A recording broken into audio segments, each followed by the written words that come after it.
artists, and welcome to another epic journey video tutorial. Today we're going to be talking about short-haired animals. Last week I did a tutorial on painting short-haired animals, but today we're going to be doing a drawing of short-haired animals. So this is just a little overview on the most important things to remember when you're drawing short-haired animals. I'm Dalene FM and this is the Epic Art Academy. Okay, so what I'm drawing here is a leopard. I chose this particular one because there's some really fine short hair in the inside corner of the eye. There's some slightly longer coat underneath the eye, and then there's quite a lot of sort of longish coats above the eye, because a leopard, well, any cat's face will have these sort of variations of coat length. I think if I had to boil down the most important thing about drawing a short-coated animal is that you kind of need to make sure that your pencil strokes are quite gentle. In other words, as you are drawing, you want your pencil to be moving before it already hits the paper, so that your pencil line, as your pencil starts moving on the paper, doesn't start with a hard edge. You want your pencil to be moving already in midair. As it hits the paper, you start to draw, and then you release on the other end. So these little lines have tapered edges on either end, so that you can get this wispy sort of look about your drawing.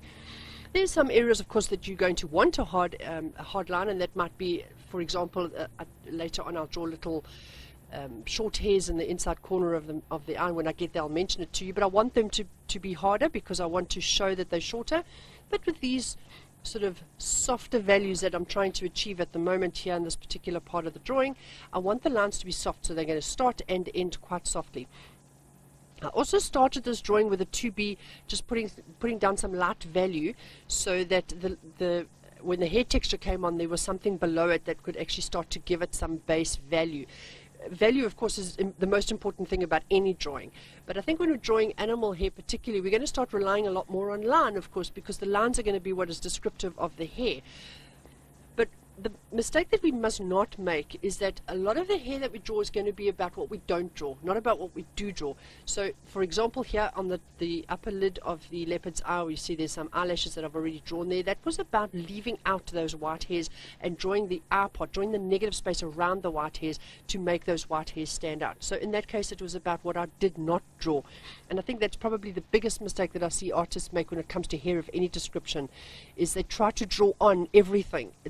We think that drawing or even painting is about applying or about adding.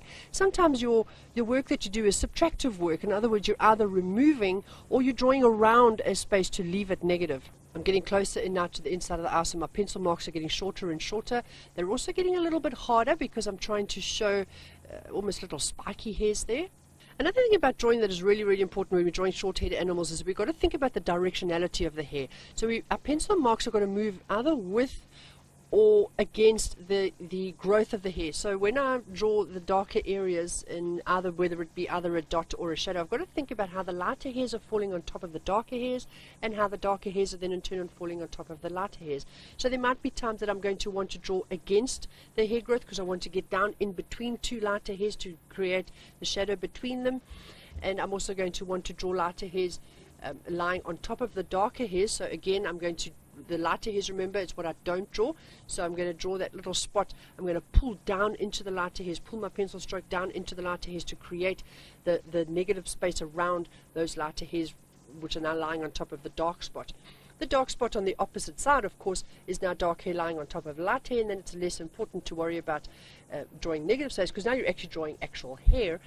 So that's easy. You could just sort of flick your pencil stroke out. Another thing that is nice to remember is hair of any description often forms a little V shape, where two little pieces of hair, two little tufts of hair will be growing away from one another, and you can get down into that little V shape with a shadow that will create a little bit of a spiky hair effect. Now here in the inside corner of the leopard's eyes, but I'm wanting more of a velvety hair, so my pencil strokes are incredibly short. But as I move to the top above the leopard's eye, my pencil strokes are going to get longer and longer, because I'm actually now wanting to create a slightly longer coat, because the hair above the leopard's eye is quite a lot longer than it is in the inside corner of his eye, or even below his, on his cheek area, so to speak. When I started this drawing, I started with a 2B, nice and sharp. I did most of, in fact, at the part of the video that you're watching now, I'm still using the 2B, and I'm concentrating on value. Of course, we're drawing with a single color, so value is our only real biggest tool. Value and line are the two biggest tools that we've got available to us when we're drawing. And in a case of short animal hair, yes, we are going to rely a lot on line because it's descriptive of hair, but we also want to rely on value to A, create the contours of the animal's face, and B, to create the pile, if you want to call it that, the thickness of the hair. So we want to be able to draw down into the depth of the hair, and that is what we're going to use value to describe the thickness of the hair, of the coat of the animal. So here in the dark spot above the leopard's eye, you're going to see quite a lot of relatively longish hairs that are falling over it. So I'm now sort of really slowing down and being very careful about those long hairs, and drawing a dark line on either side of it, because why? I'm creating negative space effectively in a very strange way of looking at it. I'm creating the negative space on either side of the hair to be descriptive of the hair. I'm not drawing the hair itself, I'm drawing the dark that is on either side of it, around it, to almost frame it. And again, I'm building up my values relatively slowly, although I'm using a 2B and I'm going quite dark. I know I can go quite dark in that area because it is going to be a relatively blackish spot, so I'm going to come in with a darker pencil later on. But I'm going to build up the values as well. So the different values are also going to create that effect of hair. So the first layer of light value then come along with a darker value and a darker value on top of that. So you're going to get some hairs that are very white, some hairs that are relatively light value from the first layer of values that you put down, and get darker and darker. So you've got a full range of value of hair, sort of creating this texture and this three-dimensional effect that you know that if you touch it, it's going to be soft. If you were able to touch it, it would feel soft under your fingers. This is a slowed down area where I'm really isolating a white hair that is lying over the dark hair. So you can see I've actually framed it, and then I'll start to draw around it.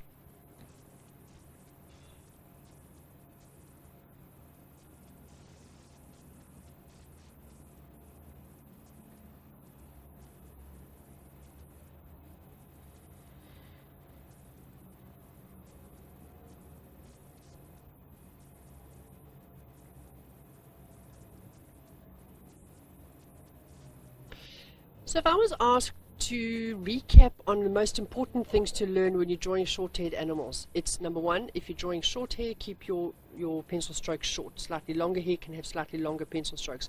Long pencil strokes are not descriptive of short hair. The other thing is to have a really nice, sharp, quite hard pencil to start off with, like a 2B.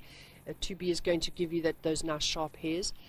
Value and line. Value and line are going to be your most important things. You're going to be drawing lines, and you're going to be deciding how dark or light those lines have to be able to create the texture and the structure that you're looking for.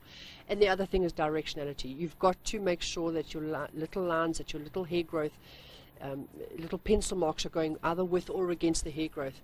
Otherwise, you're not going to get the structure of the animal's face, because at the end of it, although you're drawing hair, the value of what you're drawing, the direction of the growth of the hair, all of those things put together is what's going to give you the structure of the animal's face, the landscape, so to speak, of the animal's face.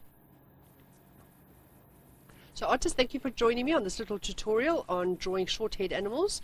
I hope you've enjoyed it and learned something new. Please feel free to drop a comment in the comments bar, and don't forget to head on over to the YouTube channel to catch up on any videos you might have missed out on. And I will see you soon in the next video. Bye!